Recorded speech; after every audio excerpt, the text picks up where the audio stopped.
toujours, pour ainsi dire, même au moment de Lutèce, Paris, mais sa famille a de longues générations en France. Mais en même temps, il y a beaucoup de nouvelles recrues, si j'ose dire, des générations nouvelles. Et la communauté juive de France, elle est constituée de plusieurs 80% de juifs étrangers. Étrangers, bien sûr. Hein, les choses sont donc c'est plus délicat. C'est plus compliqué, on va dire. Oui. Il faut déjà répondre sur l'élite.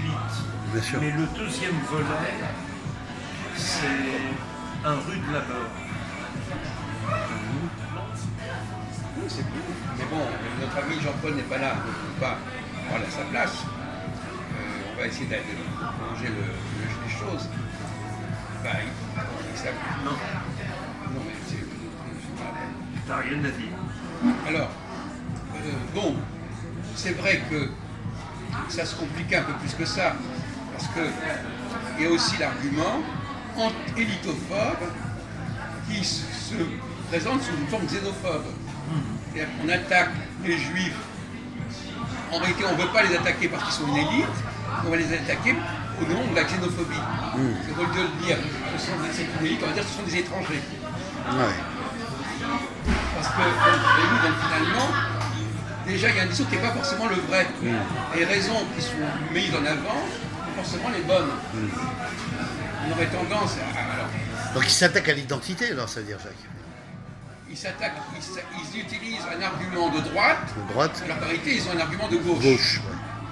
Ils rejettent l'élite juive, mais comme ils ne peuvent pas la rejeter en tant que telle, ils disent, mais ce sont des étrangers. C'est ça. Donc les deux populismes s'allient entre eux. Ouais. Donc les deux arguments se mélangent. Se complètent. Se Se mélange. Et il y a une collusion entre l'antisémitisme de gauche et de droite. D'accord. Maintenant, comme il dit, c'est vrai qu'apparemment, par exemple, c'est facile de répondre. Par exemple, c'est facile de dire, moi je suis un Français comme vous. Il y a une facilité apparemment comme ça à dire qu'est-ce que ça veut dire, moi je ne suis pas un étranger. Je ne suis pas un étranger. Donc c'est la facile de dire, moi je parle français comme vous. Donc ça c'est l'argument basique des immigrés intégrés. Bon, et comme disait Philippe, bon, c'est facile de répondre comme ça, ou de croire qu'on peut répondre simplement en disant mais nous on n'est pas des étrangers, on est des Français comme les autres. On a la nationalité française, on parle français comme ça. Alors est-ce que cet argument... Est-ce que le mot avec ça, tu serais d'accord avec moi, Jacques, de dire c'est des Français à part entière ou pas? Est-ce que ça peut se dire ça? La question justement, est-ce voilà. que de la même façon, donc moi c'est la question que vous prenez. Moi je ne suis pas là pour vous donner immédiatement une réponse. Ouais. Je suis là pour vous faire parler. Mais effectivement, nous pouvons sortir de ce piège. Nous pouvons sortir de ce piège. Le piège consiste à dire simplement oui, nous on est des Français à part entière. Voilà. C'est un argument un petit peu éculé. Au lieu de dire les Français de souche ou les Français du territoire. Ce qui dirait. Alors, qu'est-ce que ça vaut cet argument? Est-ce que on peut toujours dire effectivement, parce que on va essayer de revenir au problème plus en amont.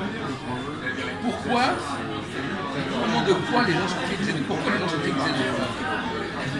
Pourquoi sont-ils xénophobes et pourquoi sont-ils contre l'immigration? Selon quels principes sont-ils? Il faut aussi comprendre, pour psychanalyser, pourquoi y a-t-il de la xénophobie?